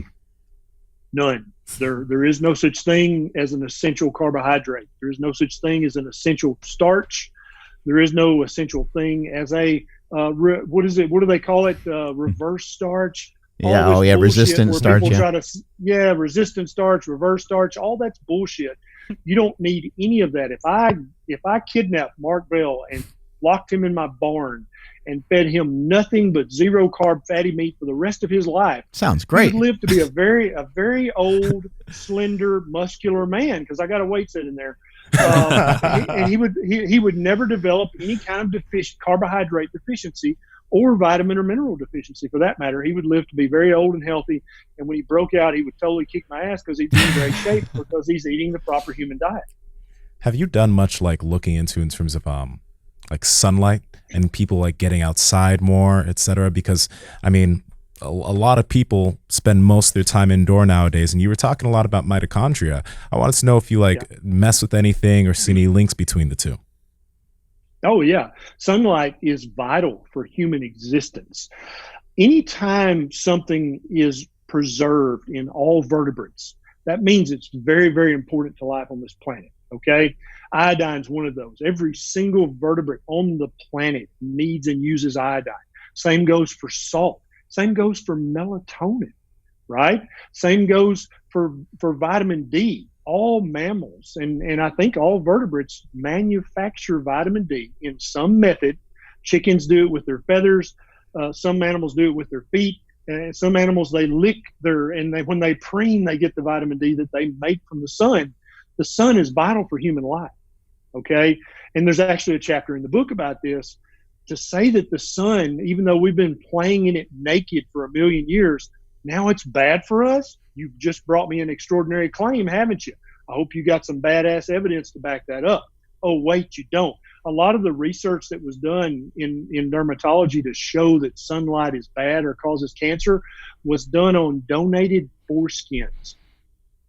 Okay, and I actually talk about that in the book. So when all the little boys would get their circumcision, they would collect this dead tissue that came off the end of their penis, and then they would do in vitro experiments with ultraviolet light, and they would show, oh, look, this certain chemical went up in this dead tissue in a petri dish. It's not even living human tissue anymore, but yet then they're going to say, oh, well, therefore the sun is dangerous. You should use SPF 200 and then also live in a cave and never go out in the sun because it will cause skin cancer. Even if it's just shining through a window, you should still use sunscreen. That's some of that idiotic advice that the research is, if you just read it, it's awful. It's terrible. It's embarrassing that doctors actually say that out loud based on that research. And I actually issue a challenge in the book. I say, I want you to send an email to the American Academy of Dermatology and say, show me the research. Send me a copy of the research. I want to read it myself. And I think if enough people do that, I actually put their email in the address in the book, because I want people to say, show me all this research that proves that this sun that we've been in for millions of years is now bad for me. Show me how that happened. Yeah, it doesn't seem to make a lot of sense, right? Right, exactly, right. And so have I proven that the sun doesn't cause cancer? No, I haven't. But it's not my place to prove that. I didn't make the extraordinary claim. All I'm saying is humans have played naked in the sun for a million years. Therefore, it's probably healthy and natural and normal, right? That's common sense. And so if you're going to come at me and say, hey, your common sense is wrong, people will get skin cancer and die if they play in the sun, then I do a little bit of half-ass research and say, look, there you go, I proved it. No, that doesn't work that way. Not in science, not in the real world, not in the big picture. Not when we look at this. We go in the future 50 years and look back at the state of nutrition and dermatology research, people will laugh. People will use that as examples in medical school of how not to practice medicine 50 years from now.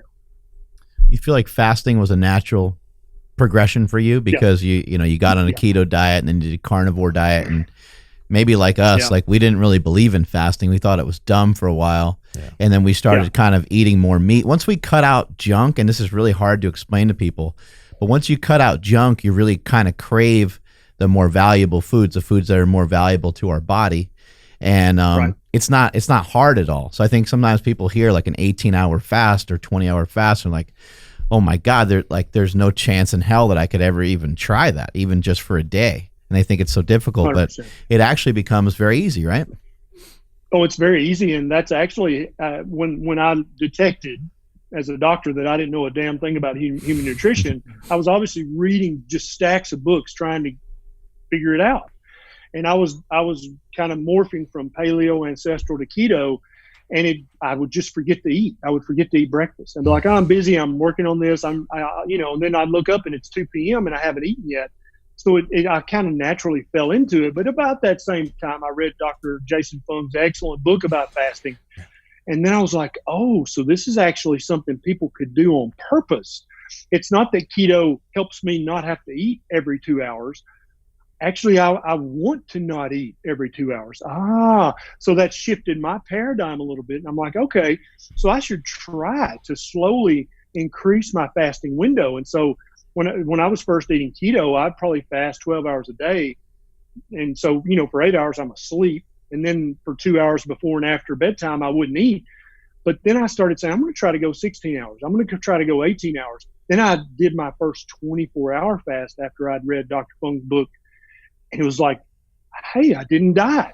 And that was the first time in my entire life. And I'm not joking. I did say that because never in my existence on this planet had I went for more than 4 hours without eating. It had never occurred to me to do that. Right? It's like, why would I do that? I don't understand. People would fast for religious reasons. I'd be like, well, that's dumb. I'm never going to do that. But then I thought, wow, it's almost like it's a new thing. It's a new power I've got. I don't have to eat. If you did something to me and I didn't eat for 2 days, first of all, I wouldn't die, and I didn't know that. Secondly, I might actually get stronger. I might actually get more mentally acute and be able to escape whatever it is you were trying to do to me at the 48-hour mark of not eating. I would actually be more aware and my senses would be heightened. And then it occurred to me that makes perfect ancestral sense, doesn't it? Because, if you fell in a hole or you didn't eat for 3 days, you didn't get progressively weaker. You got progressively smarter and you got progressively more efficient, because if you didn't, you're going to die in a week or two. And so I think that we kind of developed that ability to fast, but then we forgot about it because big food was so busy showing us, commercials of Frosted Flakes and all this other crap. And, breakfast is the most important meal of the day. And so we forgot about the power of fasting. Can you go, because, you've mentioned the ancestral aspect of the diet, many times in this, and many individuals on the other side of your, debate here kind of say, oh, okay, our ancestors did it. Does that mean, why is that so important? That doesn't mean that we need to do this. That doesn't mean we need to do that. This, we're developing this because we want to be better than our ancestors, right? So Sure. why, Yeah. and how can you explain to individuals why this is so important? So 2 concepts here you need to understand. First of all, for the last about 100 years as a species, we have been in love. We've been infatuated with technology and progress. And the new is always better than the old. Crisco used to use that in their ads. You don't want to cook with lard like your grandmama did, do you? Mm-hmm. You want to cook on this new modern stove with this new modern stuff. And so big corporations have been able to use that infatuation with progress and modernity. They've been able to use that against us to make billions of dollars. Now, I'm not anti-technology. I embrace technology. I'm talking to you on my iPhone 10, whatever the hell, almost the newest one. I love technology, but we cannot forget that we're animals. We are a specific species of animal. And so then that brings me to step 2 is let's talk about cats, felines. Felines are obligate carnivores. They have a diet that they've been eating for millions of years as felines on this planet. When you stop feeding them that diet, which they've evolved to eat and to thrive on, and you start feeding them a diet full of lots of grains and vegetables, then if I'm right, they would start to develop disease, wouldn't they? They would stop being healthy, vigorous felines, and they'd start to be fat, diabetic felines, where there's actually an epidemic of feline type 2 diabetes and obesity that veterinarians are trying to deal with right now. And they're doing everything in the world to try to figure out why cats are getting fat and diabetic. And it's because you're ignoring their species-specific diet. I just read the other day an article that said your cat can absolutely be vegan. You just have to make sure they eat. I'm not joking. It was a vegan veterinarian, and he's like, no, I formulated this specific. Oh, look, you got a product to sell. Look at that. If you'll buy my cat food, they can eat this, and they won't get fat, and they won't get diabetes. And so that's obviously ignorant, right? These felines are obligate carnivores. And so he had to add taurine and carnitine to that, or the cats would just die, because they have to have those things or they'll die. They can't make them themselves. They have a broken pathway. So, but as soon as you start to feed that cat the proper cat diet again, which is meat, they immediately lose the weight and reverse their type 2 diabetes. The same goes for us. We are modern alpha species on this planet. We went to the space, and we're going to go to Mars, and we're going to do all this great stuff.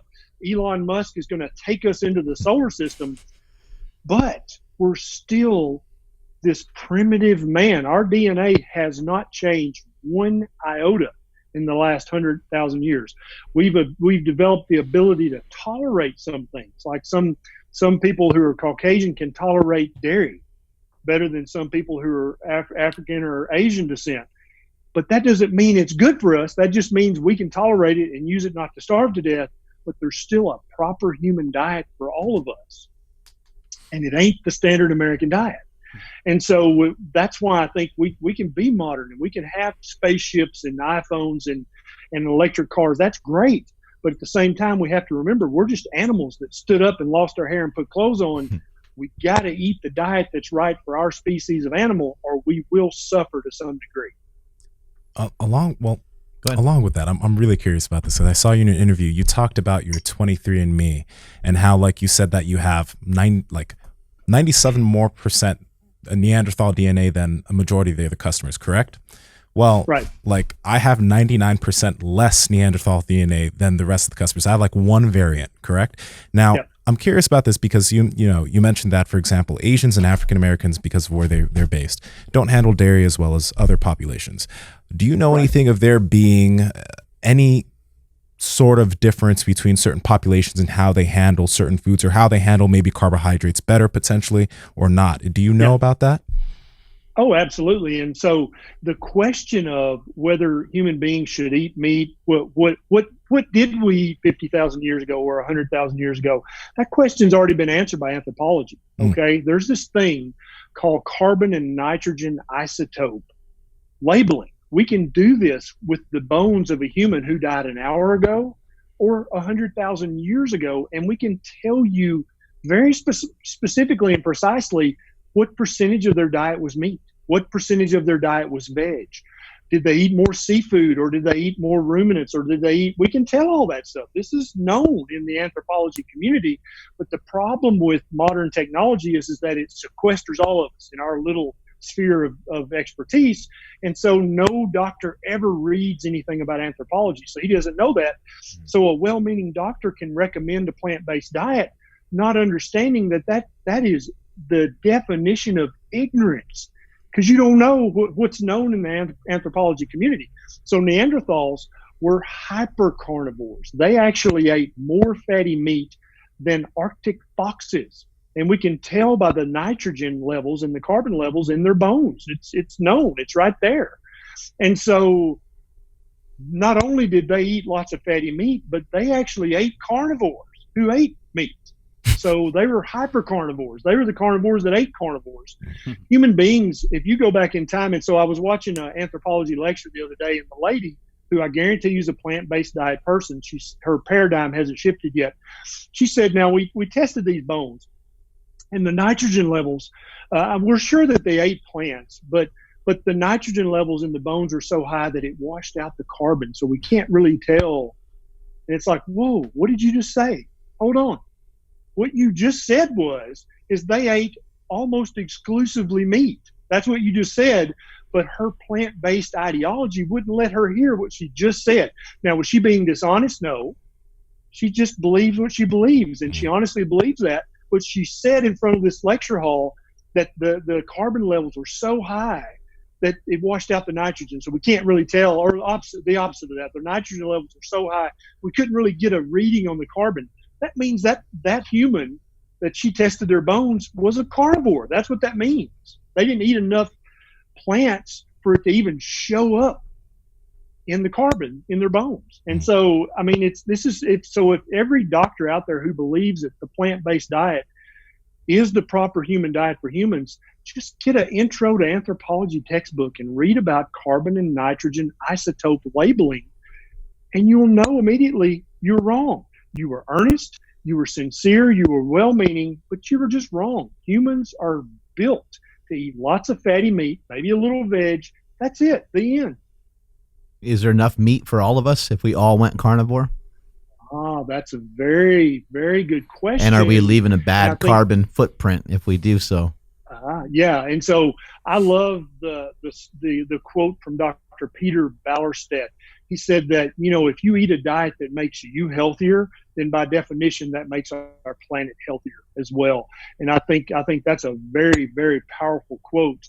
Is there currently enough meat on the planet to feed all of us? No, because we're so busy monocropping millions of acres with soybean, with corn, with wheat, with oats, right? Yeah, we've taken up all the pasture land to grow these monocrops. In the process, we're killing millions of animals to try to protect one or two animals, which is what most of us would eat in a year. You would eat 2 big cows in a year, but we're killing millions of tiny animals. I guess their soul doesn't matter as much as bigger animal souls. I'm not sure. But if you stopped all the monocropping and turned all that back into prairie land and pasture land, I think there'd be, and then if you did animal husbandry right, like we used to do it, I think there'd be animals for all of us. Yeah. Awesome. It's great having you on the show today. We can probably talk about this forever because you're a wealth of knowledge, but hopefully we'll just get you on the podcast again and get some more of that great knowledge. Where can people find out more about you, and where can people find out more about your book? So I have a little YouTube channel that I try to put up a new video once a week. If you just go to YouTube and search Dr. Berry, I think you'll find me. I've got a little Facebook page I play around on. If you search Dr. Berry, I think you'll find me. I also got a Twitter. I got an Instagram. I got a Vero. I got a Gab. I got a TikTok. Yeah, I'm on TikTok. I don't know. I heard Gary Vee said all the kids are there, so I'm trying to reach the kids and protect them from type 2 diabetes and fatty liver. So I'm on TikTok making dumbass TikTok videos trying to help the kids before they get fat. But the book, Lies My Doctor Told Me, is available wherever books are sold, and there's now an Audible version. So if you're listening to this as you drive, you can actually listen to Lies My Doctor Told Me on Audible. Awesome. And what's your Instagram handle? It's my Facebook and Instagram handle is KenDBerry.MD. And then my handle everywhere else is KenDBerryMD. Great. Thank you so much. Have a good rest of your day. Thanks a lot, guys. I'll see you next time. Yeah, take care. Man. Super cool, man. He hit us with a lot of good information. And, some of that can get, kind of technical and stuff, but it was like, when you really just break it down, if people can get rid of their carbs and watch out for some of those oils, sounds like they're on their way to a pretty healthy lifestyle. Yeah, that's what I love about his book is it's broken down so simple. I mean, he has the lie that the doctors told us, why they tell us that, the truth, and then what he does and what you should do. It's broken down so simple. Yeah, it's broken down simple, and then it's also like he gives you the resources to look at these things for yourself. Right. Like it'd be different if he's just saying, oh, this says this and this says this and this says this, but he's like, look this shit up. Look it up. Or if you take the energy to look it up, you'll see that what I'm saying is actually correct here. And then if you do, you'll actually find that out. So, I mean, that's why, like, we had that podcast about vegan and stan, right? There are a lot of studies you can just look up that are going to, they're going to back up your bias. Right. So you can't always just rely on a study. I mean, it obviously shows there's so many things to look for. You can't trust everything you hear. Right. You got to be your own advocate. I love that he encourages people to do that he's helping people take it into their own hands. Yeah, and I think people are well-meaning, when they go on, my Instagram, they're like, aren't you worried about your cholesterol? Because that's their question. Like, that's their way of asking, if I was to try this, I would be concerned about my cholesterol. But again, it's like, start to look stuff up. Start to, and again, I think the main perpetrator of everything is just gaining a lot of weight. Once you start to gain a lot of weight, I think it starts to cause a lot of problems in your body. That's when insulin resistance starts, prediabetes starts a cascade of things happening in your body that aren't supposed to happen. It interrupts your sleep. It could later on, cause like stressors and maybe lead to like heart disease and all kinds of different things. Once you start to gain weight, and then it's like, how do you figure out a diet that doesn't allow you to gain excess amounts of body fat? Yeah. And then you can get into it deeper and you can say like, well, I think this way specifically is healthier for me, keto or carnivore. But you don't have to do those things if you can simply gain control over your diet. And you can, because like I disagreed with him on a couple things.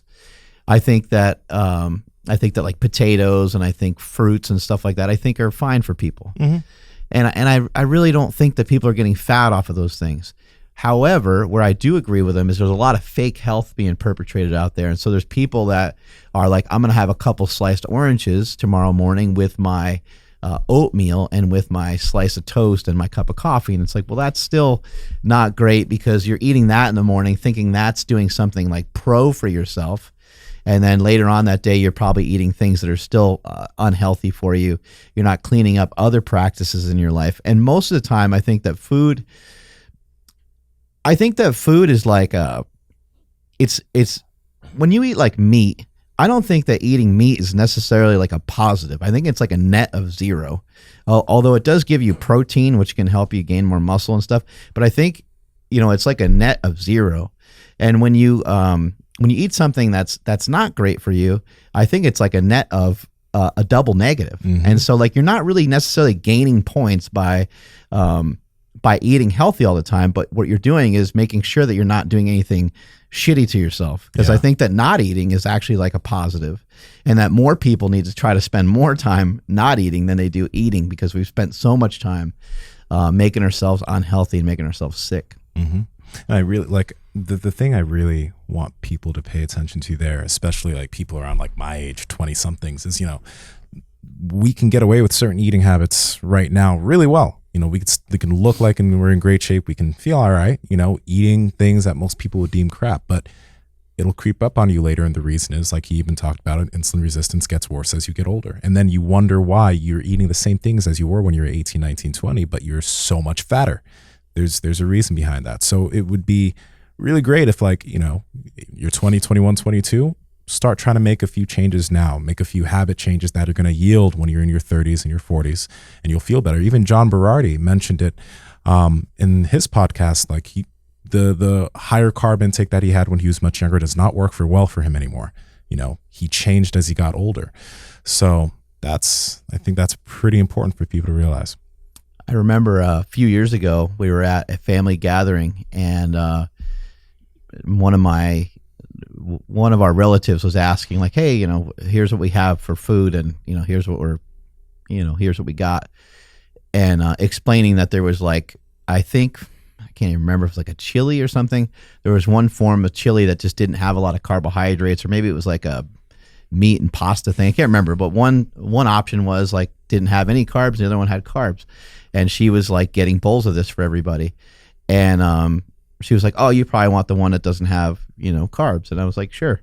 And my brother-in-law was like, he's like, carbs don't matter for me, you know, and he just like waved his hand like that. And I was like, they fucking matter to everybody, dude. Like you can pretend not to count them, but they still count, and they still count as points against you in a way. Mm-hmm. And like nowadays he's a lot heavier, and it's like, man, he just hasn't been paying attention to that. And like one day he's going to, unfortunately, you know, I love him and care about him very much, but like one day he's going to be faced with that. He's going to go to the doctor, and the doctor's going to say, hey man, you know what? You're pre-diabetic, or you're type 2 diabetic, and you need to fix this. And here's this sheet of information, or here's this book you can go check out, you know? And it's like, man, you could have took some precaution, because no one gets a free pass on that. You don't get a free pass on it. You don't get to wave your hand at it. Mm-hmm. It doesn't work that way. Yeah. And if you guys are listening, grab this book. Just go grab that book. Seriously, like we talked about a lot on this podcast with him, but like he goes in depth on a lot of the stuff that we talked about in the book: fiber, red meat, you know, whole grains. He goes into that in the book. And then the great thing that I was mentioning to Mark and Andrew about the book is that like he'll mention a lot of other resources and other books, you know, that you can go to learn more and even go more in depth on these subjects, so you can really arm yourself with a good amount of information. So it's an awesome read with a lot of great info. Let's also break the cycle of not continuing your education. And I think that can be a big factor with some doctors, is that we've mentioned before, they have families, they have other places to be, they have a life outside of being a doctor. Mm-hmm. And once they become a doctor, they become extremely busy. And so all they really might learn or advance on is maybe more experience on how to deal with patients, maybe how to deal with more patients so they can make more money. Again, not a knock on them. That's just like that's their business. That's a business that they're in. And for us, you know, as patients, we can continue to educate ourselves, and we can continue to read and listen to podcasts. And that's one thing that I thought was great from Dr. Berry, is that was something I heard him say, was that once he became a doctor, he stopped learning. He stopped educating himself. And that was a huge mistake he made. And he said, I'll never make that again. Once he got real heavy, that's when he's like, I better look into this. I better educate myself. I think the same thing happens with our general public. I think the same thing happens with a lot of people as soon as they get a job. You know, once somebody goes to the education system, they do all this learning that they may or may not want to do. And then maybe they choose to go to college or whatever, and they get a little bit more of their learn going, right? And then once they get a job, though, it's like work, relationship, TV, repeat, you know, for the next 10 years, and you don't really progress. So let's try to stop that cycle. I don't love to read, but it is something that I should be doing. But I do always educate myself. I work really hard on trying to learn more information and trying to be able to, put that into action. Andrew, where can people find you, buddy? You guys can hit me up at I am Andrew Z on Instagram. Natty Professor. Hopefully not sneezing all over the place there.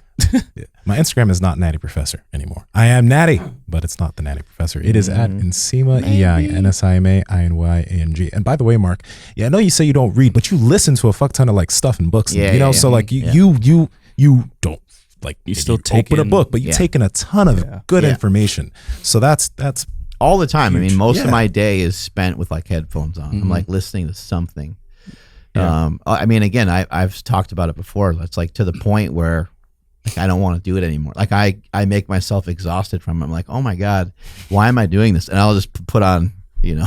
Let's put on music. When you put on music, though, you're just like, oh shit, this sounds so good. Yeah.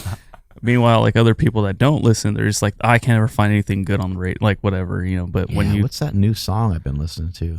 I don't even know what it's called. I've just been putting it on repeat, but it's Ozzy Osbourne and some new. God damn, Ozzy Osbourne, like that dude, like from the show. Dude's super famous. If one of the, hold on, It's like a hip hop guy ish. I'm terrible. I should know this name.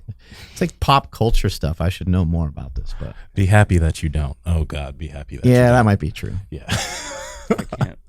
I have no idea. The only Ozzy Osbourne I know is the English guy that guy, right? Yeah. Oh wow, okay. My sister used to watch that show when we were younger. That show was great. This is what the song's doing, though. This other artist is putting Ozzy in front of like millions of kids that have no idea who he was. Ah, okay. I have no idea what the song's called. That's like, I need to listen to it. I don't even know what this song is. Since you're not the natty professor anymore, does that just mean that you're no longer like teaching classes about being natty, since like the professor side you like kind of stepped away from that? Yeah, no, I got tenure, so like I no longer need to teach the courses on being natural.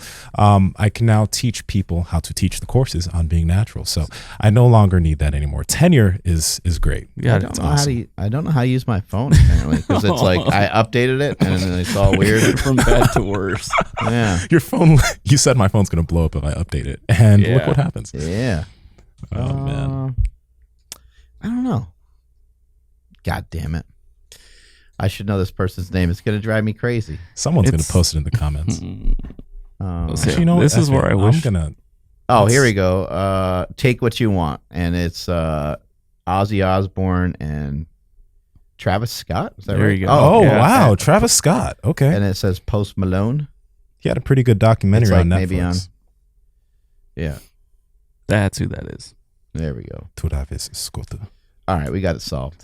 I'm at Mark Smellybell on Instagram. Strength is never weakness. Weakness is never strength. Catch y'all later.